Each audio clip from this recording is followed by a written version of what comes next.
Hello, everyone. Welcome to another live monthly market update. My name is John Pasalis from Realosophy Realty. My team and I help buyers and sellers throughout the Toronto area make smarter real estate decisions. If you'd like to meet with me and my team, you can just click the link in the show notes below or shoot me an email at askjohn@movesmartly.com. As always, hosting these live updates to talk about some of the things we're seeing in the market. Today, we're going to talk about, of course, the big Bank of Canada interest rate cut. We have David Larock, mortgage broker, joining us. We're going to be talking about some of the on-the-ground trends we're seeing with Gus and Davin from my office about the sentiment in the market, things that we're seeing, resale market, condo market. And I'm going to chat a little bit about my thoughts about what we can expect in the year ahead. So we have a lot to chat about. And as always, of course, I'm going to take a quick look at the latest monthly statistics in the Toronto's housing market just to compare what things look like compared to last year. Now, before we do all of that, one other thing we got to talk about, which I forgot to even mention, we're going to briefly touch on mortgage rule changes that are kicking in of all days, Sunday, December the 15th. So this was announced 2 or 3 months ago, I believe. Federal government is changing the rules for insured mortgages. And there are really two big ones and one smaller one that could impact a lot of people that is going to be kind of worth talking about. So the first, of course, is that the federal government is increasing the limit for insured mortgages. So currently, if you have basically buying a home with up to $1 million, you can buy it with less than a 20% down payment. If you are over $1 million, you need a 20% down payment. And now they're increasing that threshold up to 1.5 million. So you can buy a home with less than a 20% down, say 10% down payment, up to $1.5 million.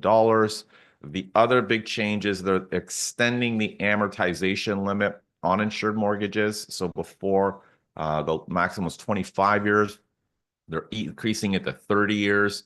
You know what that does is if you're borrowing a set amount, it is basically for the average person, what they're going to do is it's actually going to let them spend a little bit more and keep their payments constant because they can increase their total mortgage balance and extend that over a longer period of time without it impacting their payments. And that's usually what happens for most people. The federal government's making it sound like, well, you'll just keep the same mortgage amount and it'll help lower your payments to kind of ease your cash flow. Most people just usually end up spending a little bit more is what we find. So that will provide some stimulus, and it's not going to be a deal breaker. Not everyone's going to be running out to buy a $1.5 million home with 10% down because you still need the income to support a whatever that would be, like a $1.3 million mortgage. So it's not going to be a deal breaker, but at the end of the day, it's going to stimulate the market. There's going to be a lot of people who are on the cusp of that $1 million mark who could, in theory, spend more because their income can allow them to spend more, but they don't have the 20% down payment. So those people will be impacted. And of course, anyone with an insured mortgage will be able to spend a little bit more tomorrow by extending their amortizations. Now, is this going to lead to a flurry in the market? I don't think so, but we're going to chat. I'm going to chat a little bit further about sort of my outlook for the year ahead. Right now, as always, I didn't mention Urmi Desai, our editor at Moose Marley, is here. If you have questions, please post them in the chat, and I'll be answering them as we get them coming in. So we're going to look at the market for low-rise houses. Particularly, first, we'll look at sort of detached homes. And when we look at the sales for detached homes, we're just about 2,600 sales for the month of November. When we compare that to previous Novembers over the past 20 years, it's a relatively soft volume. It's not as low as 2022 or 2023. Those years were generally pretty much 20-year lows in sales outside of the global financial crisis in 2008. But so we're not quite as low as last year. So we're seeing sales increase and the signals are positive, but it's still a relatively soft volume of sales. I mean, we're below the sales volumes of 2004, 5, 6, and 7, just to put it into context. So sales are increasing, but we're increasing off of a very low base. Sales are up over 40% or so. And that's why it's such a big number, because we're coming off of a very low base. Um, New listings are up, and I'd say are a little bit above average from what we would expect for November, just under 5,000 new listings. And we look at the active listings on the market, again, those are slightly above average. I mean, above average, over the past 10 to 15 years or so, roughly about 9,000 active detached listings. And we typically see a little bit more than that. Now, it's just below what we had in 2017 and 2018, which were relatively soft markets in the GTA with not a lot of price growth. So, we have a decent volume of active listings. And we look at the months of inventory, and that just basically looks at how many listings are on the market now. Let's divide that by the number of homes that's sold to give us an idea of how long it would take the market to clear, if nothing else at the market. We're basically the same as last month, just over 3 months of inventory. So things are basically leveling off. Now, the one interesting thing is that average prices for low-rise homes are up about 5% over last year. We're going to see if that continues. I think we're very close to like 1.37 for average low-rise homes, so that's semi-detached and row houses. So we're seeing a little bit of upward pressure. We'll see if that continues as we move on, if that was just like a 1 year outlier. Now, when we look at the condo market, or a 1 month outlier, I should say, when we look at the condo market, sales of condos, again, are also up over last year, but they're not historically very high. They're a little bit below than what we would expect for this month in a given year. They're a bit below kind of the long-term 10-year, 15-year average. But again, we're still up over last year, because last year, again, was almost 20-year low sales volumes. When we look at new listings for condos, they are again approaching sort of record highs. The only month in November that was higher than this month in 2024 was basically in 2020 at the peak of COVID, when everyone was trying to sell their condos because everyone was leaving the downtown core and thought no one would ever want to return to the city. And rents were plummeting. So that's the only month where new listings were higher. Having said that, when we look at active listings, 8,000 units available for sale. We typically might have closer to 5,000 or 5,500. So this volume is higher than 2020, quite frankly. Kind of the highest volume of condominium apartments available for sale. And of course, that's leading and feeding into a relatively sluggish market, what we're seeing on the ground, what we're seeing from sellers, and even from our buyer clients who are looking at condominiums. It is a very, very soft market right now. Inventory levels, again, are dipped a little bit over last month, but roughly 5 months of inventory, which is relatively high. And condo prices dipped right around, they were at 705 or 6,000, but down 4% over last year. So we're seeing low-rise house prices up, condo prices dipping a little bit. And again, we'll see if that trend continues. So, the one thing I'd say is when we look at the data, on the surface, it looks like it's showing mixed signals. Sales are up. It seems positive. Prices for low rise are up, at least average prices. But I'd say the signals are quite mixed. On the ground, we're seeing very different trends. For the most part, the market's pretty sluggish for houses and for condos. You see some pockets in the market where the market for houses is busy, and this is just, freaks some people out, and they think we're back to crazy bidding wars. But again, it's very neighborhood and regional specific. Most of the market, I'd say, is relatively slow. Now, when we think about what we can expect in the year ahead, 2025, again, I think the upcoming year is going to be, I'd say, a relatively challenging one. I think there's a lot of sentiment that the market is going to be insane, that we're going back to, crazy bidding wars, and prices are going to skyrocket 10 or 15% per year. And I'd be stunned if that happens. I mean, I've been stunned before by Toronto's housing market, but I'd be quite surprised. And for a number of reasons. I mean, number one, The economy is quite weak. The reason the Bank of Canada is doing these jumbo rate cuts is because the economy is weak, and I think this is again a mixed signal that I think the average person sees. A lot of people, at least a lot of home sellers, see this as a bullish signal for housing, and they think the market's going to accelerate just because the Bank of Canada cut 50 basis points a couple of times. But it is also a very bearish and pessimistic signal of the economy. So just because rates are dropping a little bit, it does not mean the market's going to take off. I don't think the changes in the mortgage rules, while it's going to stimulate demand, I don't think we're going to be back to, 25 offers on homes anytime soon. And I think the one thing that we need to be keeping an eye on, and I suspect we might see in the year ahead, uh, are slightly different dynamics in the low-rise market versus the condo market. Um, we're probably going to see the low-rise market level off, be, somewhat competitive, not insanely competitive, maybe a little bit of price growth, but not a ton, maybe it's like low single digits. Whereas the condo market still has a fair bit of uncertainty. There are a lot of units available for sale. There are a lot of units available for rent.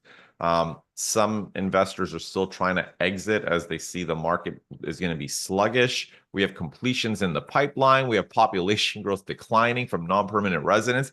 All of this affects, potentially the condo market a little bit more than the low-rise market. The permanent residents who are moving to Canada, eventually they're going to need housing for the most part, low-rise housing. I mean, of course, some will look at condos, but again, we got to look at the condo market, at least in the Toronto area. A lot of the condos we have are small, one-bedroom studio condos.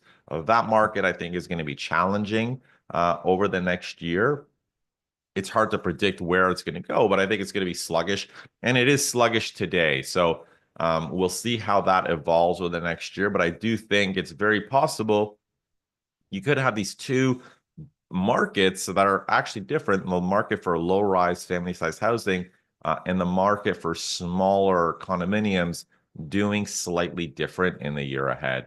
And I think that's going to be an important trend to keep an eye on. And it's something that we haven't seen too much of in the past. Usually things move well. I mean, in 2017, certainly, or 16, we had a bubble in the suburbs of the GTA and not quite as big of a bubble in the condo market. So there have been periods in the past where things have moved in slightly different directions. And even when prices crashed in the GTA in 2017, they fell further in the suburbs for low-rise homes. They did not fall as much for condos. So there have been cases of the markets doing slightly different things. So but not completely different direction. I mean, at least in those periods, both were still kind of trending up, both trended down. The magnitudes were a little bit different. I think what's going to be interesting about 2025 is, are we moving in different directions? Is a low rise potentially increasing a little bit, where condos are potentially decreasing in value a little bit? And I think that's going to be something we should keep an eye on. Now, as always, we're going to bring in Gus and Davin from our sales team to chat a little bit about some of the trends that they're seeing on the ground. Good day, gents. Hello. All right. Gus, maybe we will kick off with you. What are some of the things that you're seeing on the ground with your clients, sentiments going on in the resale market? Yeah, thank you. We kind of touched on this in the office about a week ago, and I was saying how just the Toronto market in general, sentiment has completely done a 180, I feel like, in the last 6 months, a year or so, but especially in the last few months.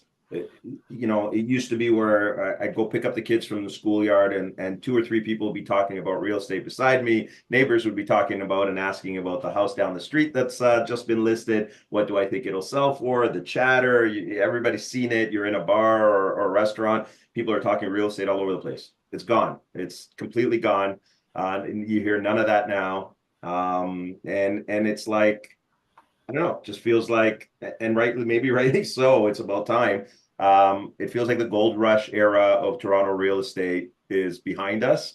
I'm not trying to say that everything's going to crash. I'm not trying to say that we will no longer see appreciation. And I just think the years of 10% appreciation, even 7% appreciation year over year are I don't think we're going to see that for a long time. And I could be totally wrong here. And like you mentioned, I Yeah. mean, the market might surprise us, but there's just too many factors against it. Immigration, banks, tighter regulations on lending, not as many people can get multiple properties.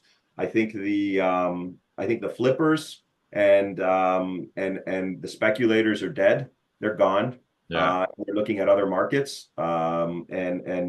And I think what's left is, yeah, you can still buy an investment property in the GTA if you want, but understand, I tweeted about this the other day, hold 10, 15, 20-year hold, Yeah. and I think we're going to go back to 30-year appreciations of 3% year over year, which is the average, has been the average in the GTA, and those days of huge jumps are behind us. So based on all of that, I think we're going to see less activity in 2025. I think you're right.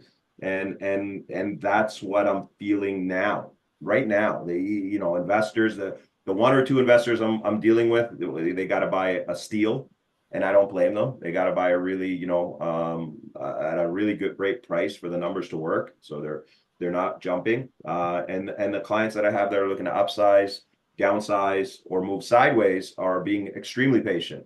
And that's partly because they're being cautious, but it's also partly because if they're looking to move into a bigger home, they don't want to do this again. It's Yeah. too expensive. It's just land transfer tax, this, that, the other, dealing with banks, redoing paperwork. I know that sounds trivial, but it's annoying. I had somebody the other day say to me, "Yeah, I don't want to. I'm going to stay with my bank. I don't care if I pay quarter point more. I don't want to redo all the paperwork and reapply for a mortgage." Sorry to David who's listening on this. Maybe he's heard of that chatter too, Yeah. but it's weird. People are not as motivated as they once were. 2 years ago, 5 years ago, people were jumping through hoops to get anything, the crummiest place. And now it's the exact opposite. So that's my on the ground sentiment. Yeah, it's funny you say that, and I've been seeing that as well. I mean, I met out with a lot of people. One person stands out because I met with them maybe a week or two ago, and she had I don't know what it is, like 4 condos downtown, and she bought them over like a 7+ year period. Some couple resale, couple pre-con, and I'm like, good for you. You amassed a decent little portfolio of condos, like well done, congrats. And her reaction was really interesting. She's like, I wish I never bought them, and it was like really, like it really struck me because it is such a shift. Like 2 years ago, you didn't have anyone saying, I wish I hadn't owned or bought 4 units, right? But again, I think part of this is, prices aren't going up. In fact, in some cases, they're down. Rents are going down. It's harder to rent. Cash flow's tighter, rates are higher, and and I hear this from a lot of people, not just one person, a lot of people, that it's just bleeding into cash flow. And it's impacting people's daily finances. When you have, some units that are bleeding 6, 7, 800 bucks a month in cash because the rent doesn't cover the carrying costs, like especially in an environment today where the market's softening both in terms of prices and rents, it's certainly becoming challenging. So I can definitely see that. And I think you're 100% right. I think the big trend, probably over at least over the next couple of years, if the Feds follow through with their changes in population targets, is I think you're going to see way less investment probably. Because again, I think the investment was fueled off of this promise that prices go up 10% per year and rents are going to go up 10%. And a lot of people, this is the funny thing about housing. It's like a lot of people looked at their decisions, 7, 8 years ago, and they think it was all driven by genius rather than public policy. Like at the end of the day, if you triple the number of people moving into Canada, you triple the demand for new housing. It drives up the price of houses, it drives up the price of rents. And I think it's hard for a lot of people to sort of disconnect those elements. A lot of people thought it was just like this is all happening because I'm like the most brilliant real estate investor. But no, it was like the governments were kind of pushing things forward. Now they're not. And now we're back to like real estate's normally supposed to be a boring investment. 3% per year, not a ton of rent growth. You know what I mean? But you're right. We made it into a speculative one and a cash cow for years. And I do agree with you. I think people are just losing interest, at least for the next little while. I think it's a great thing. I really do. I know maybe some agents won't agree with me, but I think it's good for the industry. I think it's good for agents in maybe not in the short term, but in the long term it will. It's going to trim the fat, so to speak. I think it's already has, and will continue to do so. I think it'll be good for people who just want to buy a house and live in it instead of use it as a stock. And hopefully we'll have a little bit more choice. I remember when I first bought my first house in 2008. There was a little bit more choice. It wasn't, yeah, it was busy, but it wasn't chaotic. I had quite a few homes to look at, and I think we're going to get back to that. And again, it doesn't mean I don't think, by no means do I think that buying a home, whether it's an investment or to live in, is bad. It just, I think you gotta set expectations, appreciate it. You're not buying it because of the fact that it's going to appreciate. You're buying it to live in, and then yeah, it's going to appreciate a couple percentage points a year over 10, 20 years, and that's it. Yeah. That's okay. Awesome. Beautiful. Thanks, Gus. Davin, what have you been seeing with your clients on the ground over the past month or so? I'm just going to talk to a couple of points actually that you guys brought up. Yeah. So about renting, if you're renting right now and you got your rental a year, 2, 3 years ago, take a look around at what's renting now and move. Like, good point. Yeah. Take the inconvenience cost and just move. Or talk to the landlord and say, hey, look, I'm paying X. Look at all these available for Y. If I can't get a rent reduction, I am going to give my notice at end of term, obviously that's allowable, and I'm going to move out. And maybe you'll catch a nice rent reduction for and not have to actually make the move. Yeah, that's a good point. Yeah, and to Gus's point about slow and sentiment, it's so like hyper local, like really crazy. So I wrote some things down. I have clients in numerous areas. So a house on Austin that's like prime middle of Leslieville, 22 offers is what they got, and they sold for an astronomical price. Everything else around that was slated same week either kind of had relist or took us something smaller.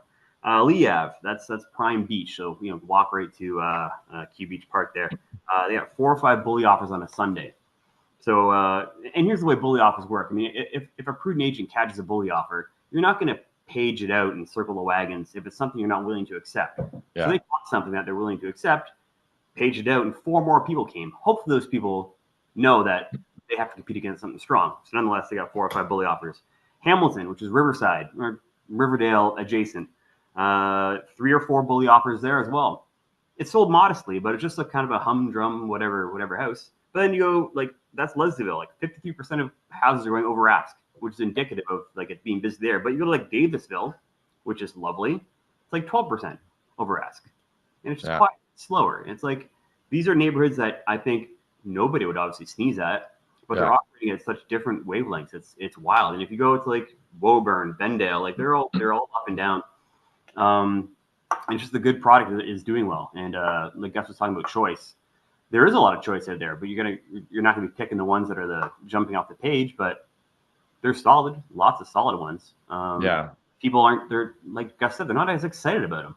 And it's not exciting to want to put a big capital investment into a house because obviously you're not going to flip it, but at the same time, it just doesn't seem like it's as great of an investment in terms of the appreciation on top of the capital investment. So I mean, it is funny out there.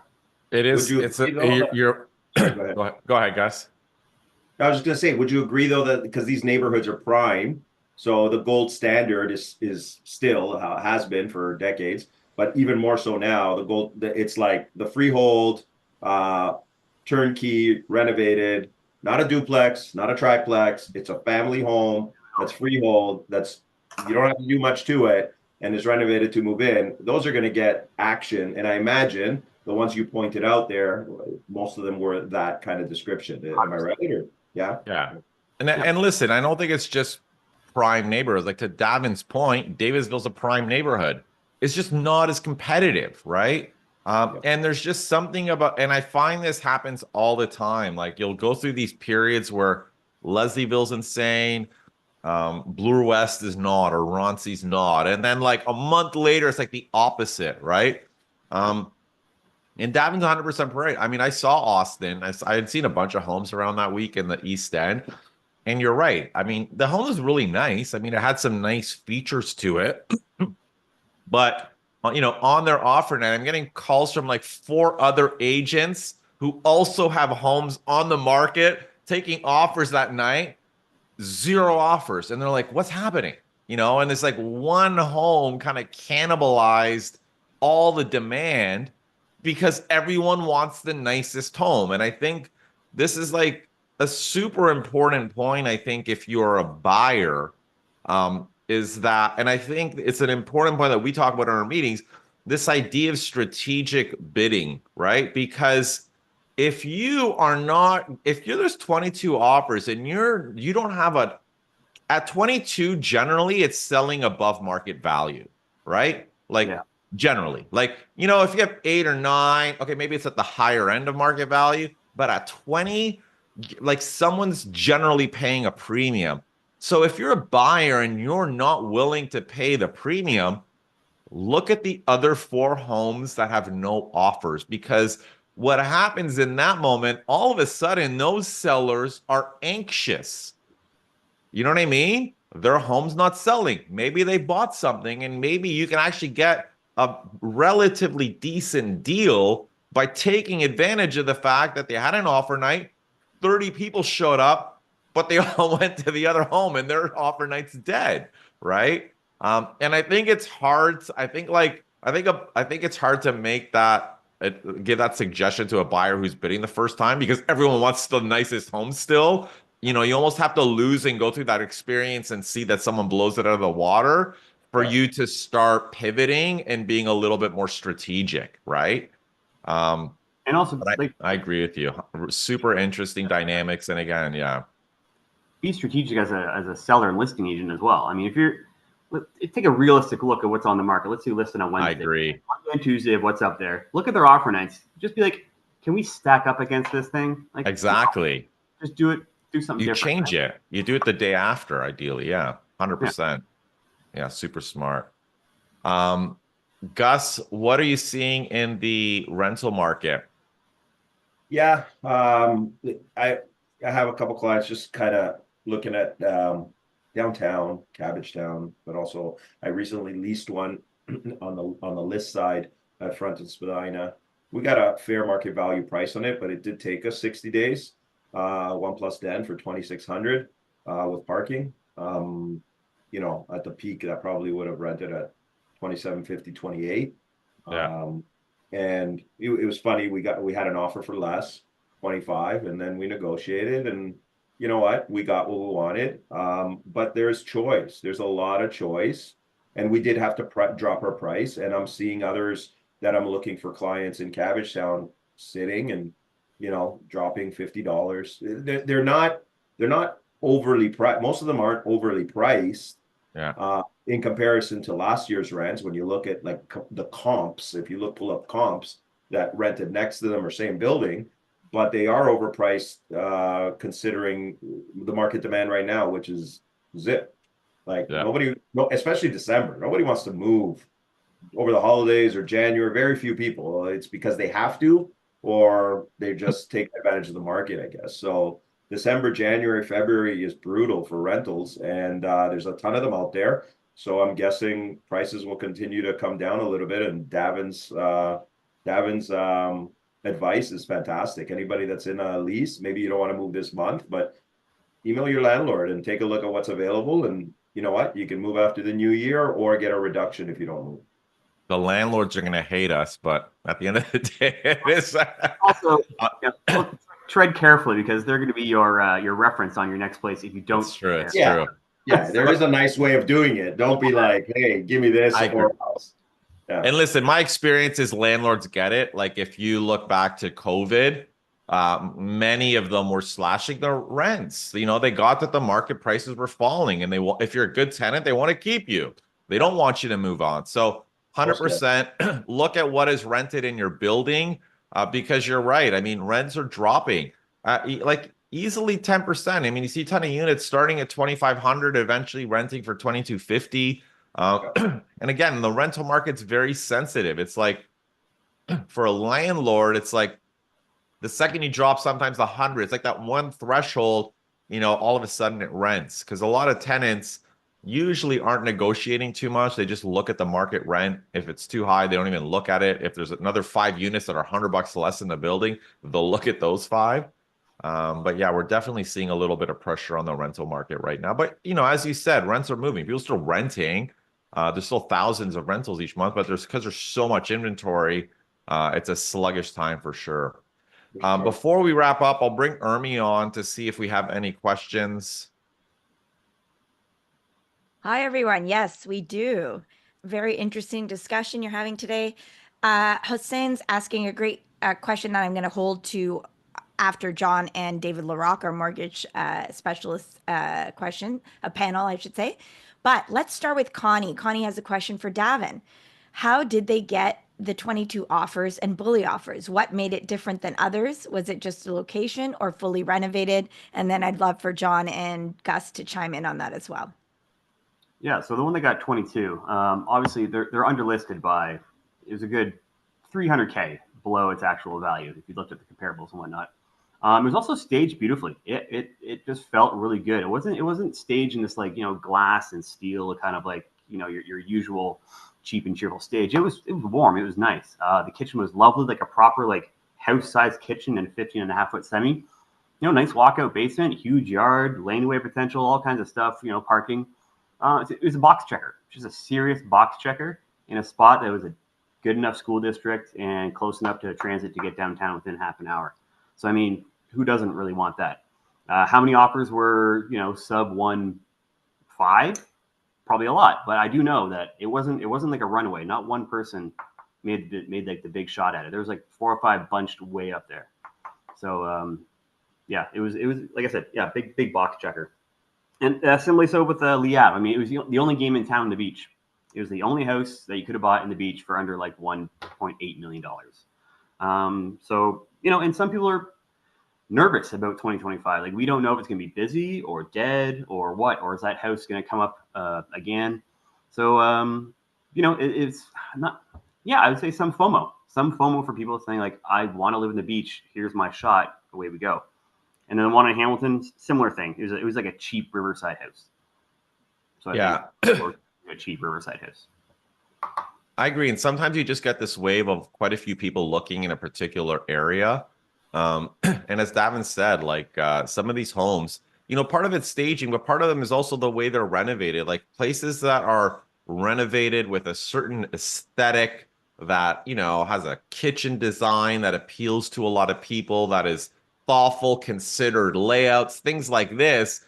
Yep. If you're the nicest home on the week that week and you prepare your home well, you're going to get a lot of interest. And yeah, 22 might be, obviously very high, but even in a normal market, that home's going to get a lot of it. Even if it's slower, it's going to get, 10 offers, 8 offers, because it's the nicest home that week, right?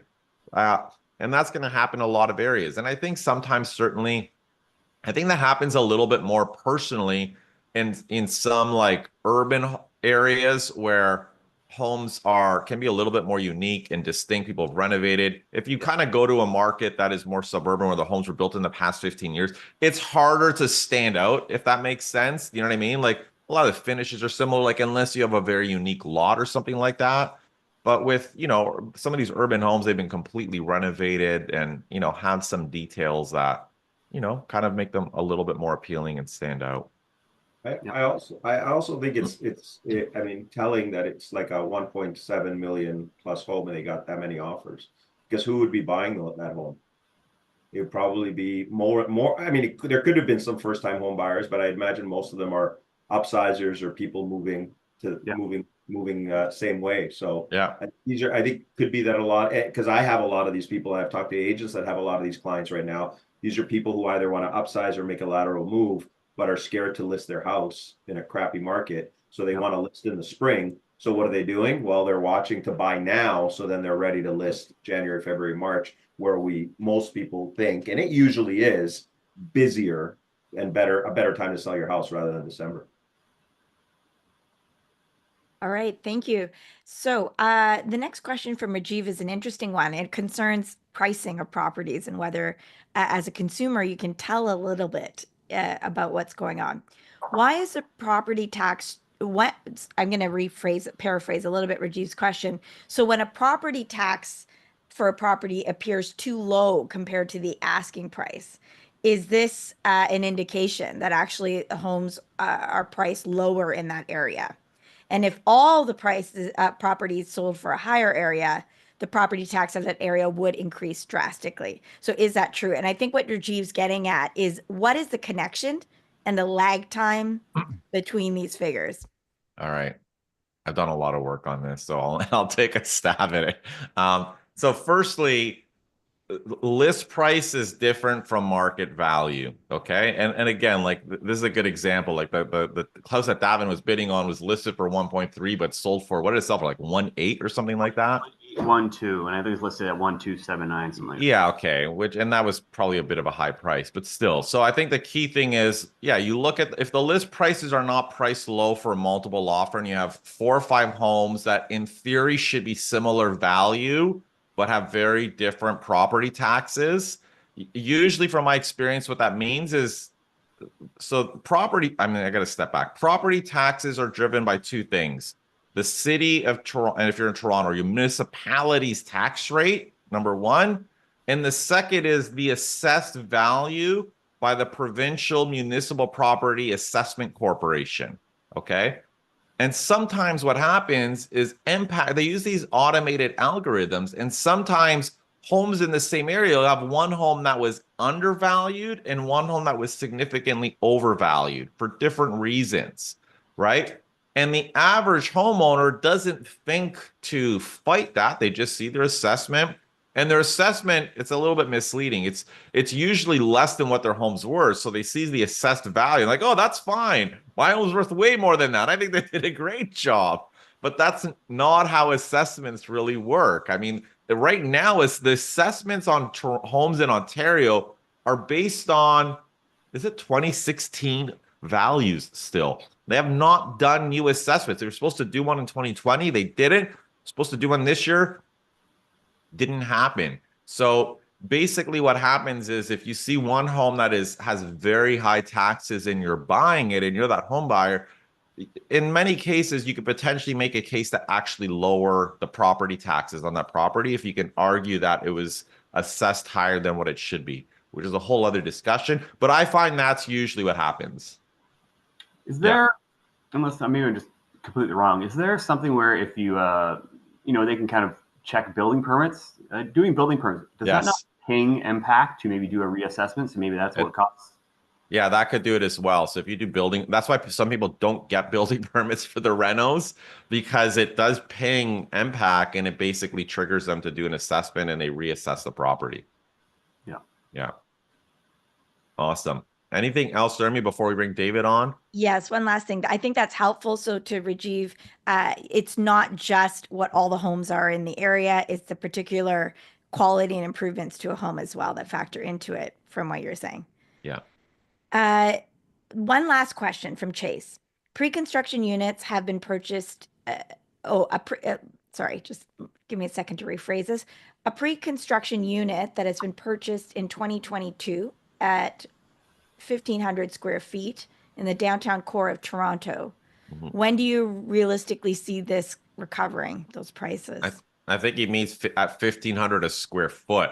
Yeah. So, yeah. Yes, thank you. I mean, yeah. So, and that's a challenge. And I don't think we're going to hit that anytime soon. I mean, the average price per square foot downtown is still like just over 1,000, low 1,000s. And in some newer buildings and nicer ones, you might be up to 1,200, right? But usually what's happening now is that unit that was bought for 1,500 a square foot is selling for 1,200 or 1,250 a square foot. I don't know. I mean, the question really at the end of the day is when will prices be up another 20%, And I think that's going to be, I don't know how many years, but I don't think it's going to be in the next couple of years, again, for all the reasons that we've talked about. Tons of stuff in the pipeline for rentals. And again, a lot of what we're building is rental supply. So I don't know if we're going to hit that in the next couple of years. There's a better chance if it's a decently thoughtful, laid out 475 square feet. You know, those are better entry level as far as like price per square, but nonetheless, it's still going to take a while. Yeah. Thanks. There's I'm going to a sneak lot- in there's a one lot last. downtown. Oh, sorry, Right. Gus, go ahead. Go No, ahead. I was just saying there's a lot downtown to compete with. Yeah. You know, if you're selling in Leslieville, and if there's you try and time it because there's not a lot of inventory, maybe you still won't get that approach that price, but you can try and maximize your price. The problem with downtown is just there's too many units, too many investors bought them, too much stuff on sale. Take a long So time. with that, I'm going to squeeze in Christopher's question. So John, it seems like there's a number of factors with condo developments. On the one hand, we know that, the bottom dropping off out of the pre-con buyer market means that they're not buying. Yeah. We hear about population numbers potentially reducing and impacting the rental market. And now we have a number of condo developments being held up for launching. So Yeah. how do you feel that will affect the condo market in 3 to 4 years from now? Okay, listen, I think the more important question, not more important, because that's a good question, is, and we'll ask David Larock what he thinks of this too when he joins. Economically, if the bottom falls out on construction, and it's not going to fall out entirely, but at the end of the day, if we're not selling units today, it means starts will be falling. Okay. We still have a pipeline of stuff under construction, but over time, that's going to fall, right? And if it does fall, it means construction jobs are lost, right? And that's why, you hear a lot of things that housing is the economy. And this is what economists talk about. It's like, it's really the construction jobs in this funnel. Once people stop buying housing and construction stops, that whole pipeline falls. So I think that is firstly the bigger risk. I think policymakers are trying to avoid that by encouraging purpose-built rental. So they're trying to encourage builders, rather than building condos, build purpose-built rentals, where they waive HST. And some, I think, are starting to do that. Not all. So we're not going to necessarily see it completely fall off a cliff. But again, how does it play out in 3 to 4 years? Yeah, we're going to have fewer completions 5 years from, probably 5 years from now for sure, because we're going to have fewer starts. It's hard to predict. Again, part of this, I think, depends on how many condos can get converted to purpose-built rentals over the next couple of years. All right, thank you. I'm going to hold maybe my follow-up to that for you and Dave to Christopher's discussion. I think part of it is, well, with all these factors are considered, when will prices go down in the condo market? So I'm going to hold that and thank Davin and Gus. And I think we have AI. I think it's spelled the Canadian EHI. Thank you. And we have another question that I think is good for our next session. So I'll hold them. Beautiful. All right, guys. Thank you. Happy holidays, all. All right, guys. And we have Mr. Larock still there, hopefully. Hello. Hello, David. How are you? Good. How are you? Fantastic. Thank you again for joining us, as always, and painting a picture of all of the things going on in the macro world. So thought we'd kick things off, obviously, with the Bank of Canada's announcement. But before we even talk about the 50 basis points, you had written in your latest post, leading up to that, about sort of the jobs numbers, which were sounded like they were bullish jobs numbers, but the overall sentiment was not very bullish, which kind of led to this cut, is what I'm getting. So maybe you can unpack some of the macro dynamics that kind of led to the Bank of Canada's big cut, and what was some of the things that led them to cut by 50 basis points. Sure. Well, the Bank of Canada's policy rate is considered to be in a neutral position when it's somewhere in the 2.5% to 3% range. The Bank of Canada publishes its own research on this. Economist opinions vary. Some say the neutral rate range is 2.25% up to 3.25%. I sort of put it at 2.5% to 3% because that's a bit of a tighter range for people to remember. But basically, neutral means the Bank of Canada's policy rate, which is the base rate for borrowing across the entire economy. So the Bank of Canada's policy rate is also called the overnight rate. And that is the rate at which banks lend to each other overnight. So the safest credit risks in the economy, other than the government, because they can print money all day long, The safest credit risk in the economy are banks, and the shortest amount of time that they can be lending each other money is overnight. So the overnight bank rate is literally the cheapest rate in the economy, and all the other rates in the economy are based off of that. And when the Bank of Canada issues a policy rate, it basically says, this is the rate we would lend to banks if they weren't lending to each other at these rates. So effectively, that becomes the rate at which banks lend to each other, because if they won't lend to each other at that rate, they can borrow from the Bank of Canada overnight. So the Bank of Canada's policy rate is deemed to be in a neutral position where it's not constraining demand, but it's also not stimulating demand when it's around 2.5 to 3%. It just fell from 3.75 to 3.25. And there was no reason, that's still a little bit restrictive, and there's really no reason to have a restrictive policy rate. The Bank of Canada had to raise rates when inflation was too high, because when people have to pay more money for their debt, they have less money to spend on other things. That effectively reduces demand. That's what it does. And when we have less demand, that cools some of the pressure around inflation, because less inflation is basically a mismatch between supply and demand. Too much demand, not enough supply. So when you bring demand down by making borrowing more expensive, then effectively you are cooling inflation pressures. You're helping inflation come back down. When inflation was at 8%, we needed a very high policy rate. We needed to make borrowing more expensive to give people less money to spend on other things, because we can't live with an 8% inflation rate. Inflation is back to 2% now. It's going to go up a little bit in the next few months because of something called base effects, which I won't get into right now. Maybe we can talk about that another time. But the reality is the Bank of Canada is effectively no longer concerned about inflation being too hot. It has an inflation target of 2%, but beyond that, it has what it calls its inflation range, which is between 1% and 3%. And basically what the bank says is, our job is to maintain price stability. And as long as the inflation rate is fluctuating around 2% within a range between 1% and 3%, we consider that to be price stability. So basically, when the policy rate is above its neutral position between 2.5% and 3%, it's like the bank is hitting a brake on demand in the economy. So it's like the bank is driving a car and it's pumping the brakes. And there's a lot of weakness showing up in the data now. GDP disappointed. It came in lower than expected in Q3. In 8 of our last 9 quarters, so a quarter is a 3-month period, our GDP per capita has fallen. Okay, so per capita means per person. So basically, there's 2 ways you can measure the rate at which the economy is growing. You can say, how much is the economy growing overall? And how much is the economy growing on a per person basis? The economy's been growing overall because we've had tons of immigration. When you bring in a ton of new people and they all start spending in the economy, your overall economy grows.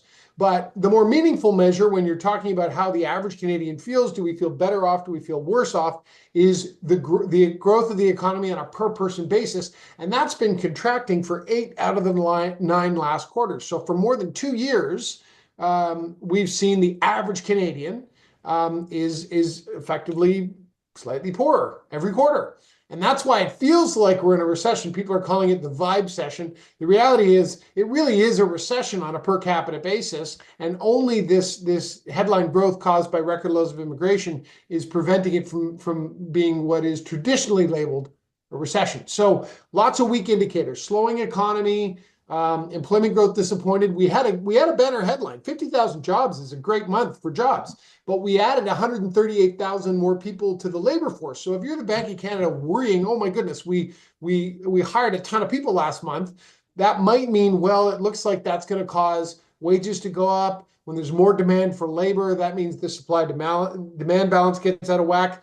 But a more detailed look at the data showed that the bank really had nothing to be concerned about. Yes, we added 50,000 new jobs, which in Canada is a lot. We average about 15 to 20. We clip along at about that rate. 50,000 jobs is more than double kind of our what we would expect as a healthy average. But we added more than twice that many people to the labor force. So that's not putting pressure on labor demand. We've added more supply of labor than we've had demand. Also, average wages fell on a year-over-year basis from 4.9% to 4.1%. So wage pressures are dropping. And also, 45,000 of the new jobs were public sector jobs. And that's not considered a healthy sign for the economy, because public sector jobs are effectively a cost on the economy. They have to be paid for with either tax revenue or increased deficit spending. And that's not a healthy sign for the economy. So we've got the Bank of Canada looking at this. You say our policy rate is still acting as a brake on demand. Our economic growth is slowing. We've now had a lower GDP per capita in 8 of the last 9 quarters, and our Q3 GDP disappointed, came in way lower than expected, and for the second quarter in a row, lower than we had forecast. Inflation has fallen faster than we had forecast. And the employment market is softening in the sense that supply is growing faster than demand. And average wages, while still a concern, 4.1 is still too high, but we're down from 4.9. So really, if you're the bank, there's no reason not to keep cutting. And by the way, keep cutting after this. The bank, a lot was made of the fact that in the bank's policy statement, it said we're going to evaluate future rate cuts as the data unfolds. Basically, this isn't predetermined anymore. We're going to take it on a case-by-case basis, but the data are still weak. The Bank of Canada's forecasts still need to be downgraded. And quite frankly, I think the bank is going to cut by anywhere conservatively another 0.5%, but realistically could easily be another 1% from here, albeit more slowly. I think the 0.5% cuts are probably done for now. But we've moved pretty quickly, John. We were at 5% in the summer, and we're down at 3.25. That they've covered a lot of ground fast. They have. I'm going to bring, or before I ask any other questions, I'll bring Urmi in because we had a few questions for you. I think it'd be good to kind of go over those first. Sure. Hi there. Thanks, Dave. Nice to see you. So we had an earlier question. Let me close in on the rate one here. From AI, as a first-time buyer, it's pretty scary looking at the market right now. My question is, what happens if rates go way up? Will people buying, so in the future, will people buying now be in trouble? Do you recommend locking in now for the max? Well, I wouldn't make a decision to buy or sell a house based on what you thought rates are going to do. The decision to buy a house comes down to a lot of factors like, are you at the right stage of life? Do you have enough line of sight to be confident that you're going to be living in the same city? How stable is your job? Stage of life stuff. To me, buying or not buying a house based on trying to time the rate market, to me, is not the right way to look at it. That should be way down the list. If interest rates go up by a lot and the cost of borrowing increases, that should have a negative effect on prices. People can't afford to buy. If rates go to 10%, then people won't be able to buy at these prices. So if you want to sell and no one can afford to buy at the price you want to sell at, you have to drop your price. So I think that is clearly, if rates go up a lot, then that'd be bad for prices. That isn't what most people think is going to happen. Most people think rates, we're a little under our 25-year long-term averages now. So rates are about where they've averaged. And I don't hear, anything can happen. And I want to make clear, I don't want to express more confidence about the future than I have a right to, but you're not reading a lot of speculation or warnings that rates are going to go a lot higher. For one thing, debt levels are quite high. So when rates increase and there's a lot of debt outstanding, the effect on the economy is magnified. Parents of a certain age love to tell their kids, well, when I got them, what are you complaining about a 5% rate? When I got a mortgage, my rate was 15%. Yeah, but your mortgage was double your income. Now mortgages are 4.5 or 5 times incomes, and 5% hurts a lot more when the mortgage sizes have increased by that much. So long story short, Urmi, I wouldn't try to time. I wouldn't make a decision to buy a house based on where I thought rates were headed. There's always risk. If you think the risk is too high, then wait and don't buy now. I think the other thing I'd add is, if you're buying a home, this concern about rates going up, will people be in trouble? We, of course, experienced that over the past 2 years. Rates went from basically 0 to like 6%. How many people got into trouble? Some over leveraged, most people surprisingly managed well. If you look back a year and a half, I think the sentiment was far more pessimistic about how the average household is going to manage. And the reality is most people manage well. Here's the thing to keep in mind as well. When you buy a home today and let's just say you get a 5-year mortgage, by the time you're renewing, the average household makes a little bit more money 5 years down the road, can manage even a slight increase in their mortgage payments. And I think this is what's happening. And in the worst case, some households today who can't are just extending their amortization longer to lower their payments. So people are finding ways around it. But I agree with Dave. I don't know if I would base your home buying decision today on where rates are. I think you base the price on something that is manageable today and kind of be somewhat conservative. And I think that's your best hedge of feeling stressed 5 or 7 years from now, personally. Yeah, and Urmi, one more point to add. If rates go higher, generally speaking, the greatest predictor of mortgage defaults is job loss, not higher interest rates. Generally, Canadians absorb higher interest rate costs. We haven't seen a big spike in default rates when rates go up. It's really job loss that understandably is the greatest predictor of mortgage default increases. All right. Well, that leads me beautifully to our last question from Hossein. If a true recession hits the economy next year and unemployment rises significantly, does that historically lead to a meaningful drop in home prices? Or is there no precedent for such a trend? I think there has been. John, you want to? I'll refer to the PhD as the first swing at this one. Well, I mean, listen, I think 100% that's the risk. To David's point, it's unemployment that tends to have a bigger impact on defaults of mortgages. Now, will it lead to a deeper recession? Again, I don't know. I'd be surprised. I think I'd be surprised if we get to that point. You know what I mean? Again, I don't think we're going to get to this point. We're going to have 12% recession. I think the policymakers obviously trying to avoid that and mitigate that. So I don't know. I mean, I would be surprised if we get to a point where it has that much strain on a significant number of households where they, feel pressure and they need to sell. Will it happen on a case-by-case basis? Some individuals who perhaps lose their job, have a hard time finding employment, 100% there is that risk that always happens. I don't know if it's going to be a systemic risk, I think is kind of my point. So yeah, on an individual basis, I would be risk averse. I'd be very cautious. I would have some savings plan. I would have a backup plan, but I don't know if it's going to be this massive, national systemic risk in our housing market. I think everything policymakers are trying to avoid that. Sure, but I do think it's interesting that when the Bank of Canada explicitly mentions in cutting rates that, as you were saying, John, the sluggishness that we've been seeing in the Canadian economy is now even more threatened by the threats of, tariffs from the incoming Trump administration. I can understand that many Canadians are going into this holiday season a bit uncertain and uneasy. Yeah. And I guess my question to you both is, in times of uncertainty like this, and we've seen many recently, 2008, then after the COVID crisis. So even in the time that we've been running this channel, we've seen it. What would be your best advice to people? I mean, okay, I mean, I'm a highly risk-averse person. It was funny. I was talking about this with someone a while ago who's kind of like me. I don't have as a friend of mine, I don't have like a 2-month emergency savings fund. I have a 12-month emergency savings fund, meaning if I have no income for a year, I'm fine. After that, things get a little bit difficult, but for 12 months, I'm good. And I figure that's enough time for me to figure things out. You know what I mean? I'm not going to be with no income after 12 months, right?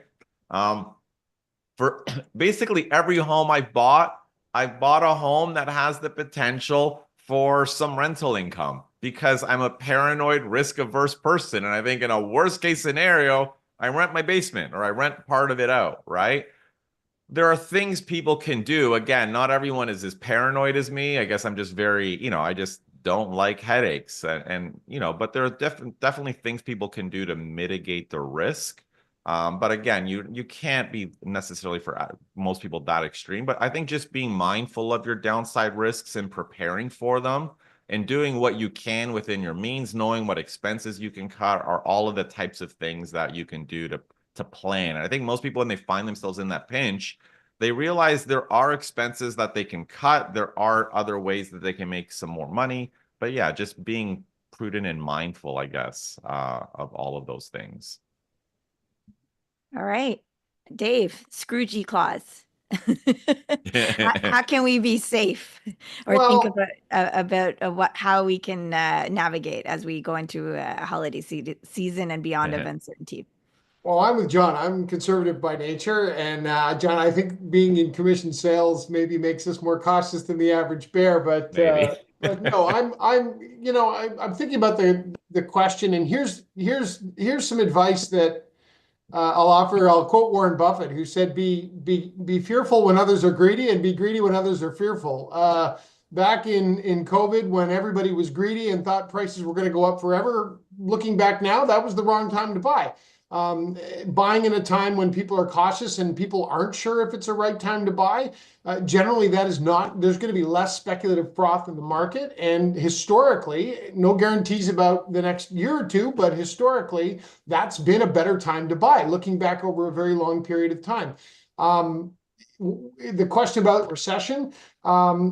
House prices, intuitively, if we get a recession, house prices should soften. But the reality is rates fall during a recession. So if you get falling prices and you get lower rates, those two things will help provide a bit of a floor under prices. So again, the problem with making the decision to buy real estate, I bought in 2003, bought my first home, and I was convinced at the time that I was buying at the peak of the market, that it was overvalued, but I was getting married. We wanted to start a family, and it was the right time to buy a house. And looking back now, obviously it's crazy that I thought that that the market was overvalued at that point, but every historical graph that I had seen was going straight up. It looked like affordability was going to be stretched. People were talking about the risk that rates could rise, and I was debating all of the same things. And the reality is, when you buy a house, you got to climb the worry wall. And to me, the best gauge is a sentiment gauge. If everybody is, people are fighting over not nice houses. If there's 10 people showing up on an offer night for a house that you think to yourself as you walk through it, my God, I wouldn't live here if you paid me, then it's the wrong time to buy, because you're in a greedy market at that point. The hard part about buying when others are fearful is that you're also fearful. That doesn't, nobody's assuring you that you're making a good decision at that point. So you got to take the emotion out of it and look back historically and say, have prices softened? Also, maybe now it's not the best time, but if I'm going to buy real estate, I'm thinking about a 10-year time horizon minimum. And the question should be not, are prices going to be a higher year from now? Because that's not what you're going to sell. The question is, 10 years from now, will prices be higher than they are now? And will I be happy with my investment? And the answer to that question is yes. And you can get over the fear. Then that's your answer. Thank you. So I'm going to end questions on that sage advice. I do see more questions coming in. We have show notes for contacting John and Dave if you have more. A quick question. What's your schedule like? Should we just go through some of the questions, stick along for another 5 seconds? I mean, we're a bit over schedule, but fine with me. Yeah. Do you have time? The spirit of Santa. The spirit of Santa. Why I sense Urmi. I mean, usually we cut it off at 1, but why not go through some of the questions we're here? It's the holiday edition. I stand corrected. Scrooge is not running this show. It is Santa. So we are going to let me get into I'm going to go into a specific, Dave. We normally ask people if you have a very specific situation to communicate with John and Dave directly. But because I think some people are working through these issues, I'm going to share with you Ray's question here. I have a variable at prime 3-year. Sorry, I have a variable rate at prime. I think for 30-year amortization since February 2024. I'm paying $3,500 and interest is $2,500. I'm renting it for $2,600. Can I lock in to fix so I can break even with rents? I'm going to give both of you this question. Sorry. I know these very specifics are tough. So it sounds like they're on a 3-year variable. Their mortgage payment is $3,500, and they're wondering if they can lock into yes, because Yes, they clarify that they started at a 7.2 variable and now it's down to 5.95, but the monthly payment is still 3,500 and the 2,600 rent is not cutting it. So you're 5.95 today is prime plus a half, so that might be a line of credit rate. First reaction, that's a terrible variable rate. You should be getting prime minus 70 today, so that rate should be 4.7. So right there. And by the way, the penalty to break a variable is only 3 months interest, so the math might say you're better off eating that penalty and getting yourself a variable at something at a much more discounted rate. Maybe there's more to the story. Not sure whether there were issues on qualification, but that is a very high variable rate. You can convert to a fixed rate at any time as long as the fixed rate you're converting to is equal to or greater than the time remaining on your variable rate mortgage. So if he got that mortgage in February 2024, he's about a year in, which means that once he gets to the 1 year mark, he can have a 2, a 3, a 4, or 5 year fixed rate. Those rates should be in the mid 4% range, maybe a little bit better. And ultimately, if he takes his rate from 5.95 down to a variable rate around 4.7 or a fixed rate around 4.5, that will reduce his interest cost and certainly save him some money. And it sounds like he's chipping in every month, and he doesn't have any carry right now. And ultimately, I would call his lender or call a mortgage broker who can help you do the math and figure out the answer to that question. Again, with a variable rate, you've got much more flexibility than a fixed rate because number one, you can do a conversion at no cost. And number two, the penalty to break is only 3 months interest. The Bank Act won't let the lender charge you more than that unless it's a very specialized product, which isn't the case in 99% of the time. Amazing. So Ray, there you go. A Christmas gift to you, Santa Israel. I think Chase has another follow-up question. If selling a property in 6 months, in a 6 months time frame, and needing to renew in January, is it better to take a variable or open mortgage? That's a good question. So that's a math question. If you go with an open mortgage, you pay a higher interest rate, but there's no penalty to break. If you go with a variable rate mortgage, a closed mortgage, then you get a lower interest rate, and but you do have to pay a penalty to break. So to me, the way I would run these numbers is you say, okay, what's the interest rate on the open? It's probably 7%. What is that for 6 months? What's the cost of that? Plus a penalty of 0.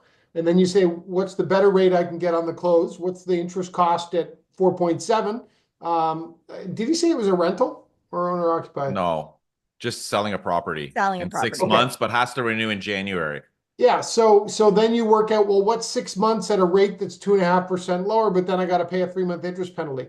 6 months is right about the point where normally the two come pretty close to breaking even. To me, the other question you got to ask yourself is how certain are you you're going to sell in 6 months? Because if you're going to take longer than 6 months to sell, my guess is that you're better off taking the cheaper closed variable at the lower rate and just eating the penalty when you sell.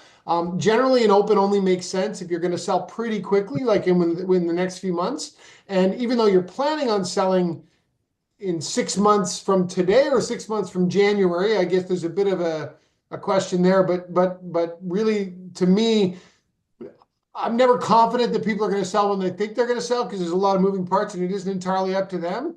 And if you're not even going to list for 6 months, then the earliest you're going to sell is 6 months. And to me, if you're planning on listing in the spring, are you going to sell June, July? My guess is the math. It is a math question. You give me the length of time, I can tell you which option's cheaper. But 6 months is right about the point where you're almost breaking even. So for flexibility, I like the closed mortgage and eating the penalty because you could sell at any point and your penalty will never be more than 3 months interest. And you don't want to be stuck in an open paying a much higher rate. And then you're 9 months out and you haven't got any offers and you're getting, and then what? You convert then, and then you got to pay a 3-month penalty after 9 months of an open interest rate. All right. Good. So basically, what it comes down to is 6 months roughly is the cutoff. Is this person like really realistically planning on putting their home on the market in April or May, right? Because you have a 60-day closing. And to your point, if they're not listing for 6+ months, well, then they're going to have on selling basically and closing 9 months from now, in which place the variable might make more sense. So Yeah. And what's the average time on market, right? Whoever that person is working It's with for true. a real Depending estate on where they agency, are, they you're always right. say, like, are you going to sell the next day or is it going to take a while? Yeah. Love it. So I think that I hopefully that helps you, Chase. Um, okay, because you're so generous, Yes. Santee mortgage broker over here, Dave. One question from Ray as a follow-up. Do you think the bank will entertain me in talking to them, or should I get a mortgage broker to represent me? This is from the earlier question that Person who you were locked responding in, to. who's a Yes. 3-year variable who wants to switch to fixed. Yeah. Yes. Yeah. So Um, with they do add that with the zero 0.5 drop in basis points, I should be at 5.49 now, 4.5 now. But Dave, I think this is a good question. So many Canadians stay with their banks. yeah. Um, what's your advice there? Well, I don't think you talked to a broker originally, because if you had, you wouldn't be paying a rate like that.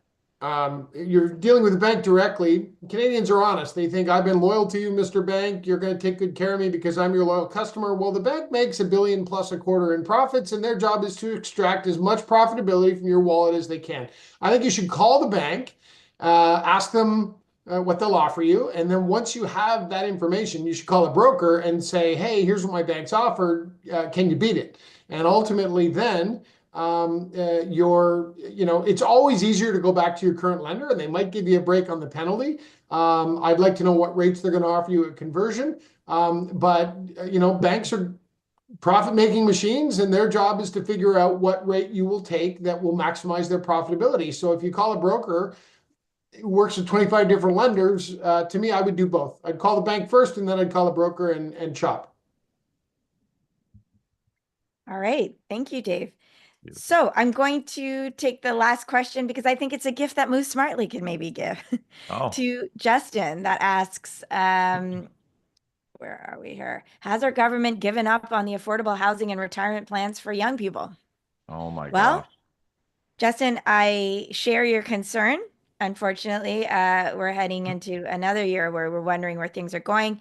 I would just add that Move Smartly hosted a great discussion between John and myself and the leading spokesperson for Generation Squeeze, a think tank that speaks on this. You can find that video on this channel, and I'm going to just add a link. John, I don't know if you have any added thoughts. I thought that was a great discussion that covered a lot of this question. Yeah, I mean, it was a great discussion. I mean, I have tons of thoughts. I don't know if we're going to wrap them up in 2 minutes, but I think I'll probably doing more videos in the future about this because I definitely do think that there's a systemic and structural problem in Canada. I mean, obviously, younger generation are like significantly lower share of them are homeowners than previous generations. Of course, part of that is because in markets like Toronto, house prices are 10 times household income. How do you buy a home if it's 10 times your median income when you can only borrow, as they've said, 4.5 times your income? And it's a massive challenge. And I think despite what all the politicians say, it's not just about NIMBYs and building more homes. I think there are broader structural issues. I think homes are definitely, they're just being financialized. More homes are being bought as assets and investments. When you do this, it shrinks the number of homes that people can buy, which shuts people out, drives prices up higher.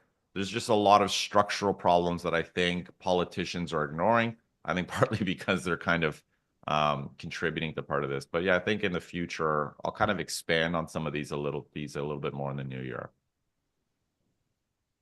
Thank you, John. I've had the privilege of looking at some of the work that you're going to be doing, and I think it will further add to this discussion in Canada in a really meaningful way. So to Justin's question, not the Justin, another Justin.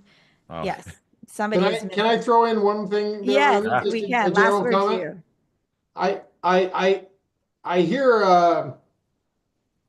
I hear a lack of hope in that question, and it breaks my heart because I have young kids, 19-year-olds, and they already think about housing being unaffordable. And I would say this: it's always darkest before the dawn, and as hopeless as things seem now, circumstances change. And when the reality on the ground doesn't give you hope, don't lose hope, because ultimately, We have a great country. There are lots of times in the past where young people have wondered what their future looks like, and I would encourage anybody listening to become active, especially politically. We're going to have a federal election this year. At the provincial level, at the municipal level, make your voices heard. Young people don't vote in big enough numbers to scare politicians, and hopefully young people who are negatively impacted and smart enough to want to get information like John and you offer on this show,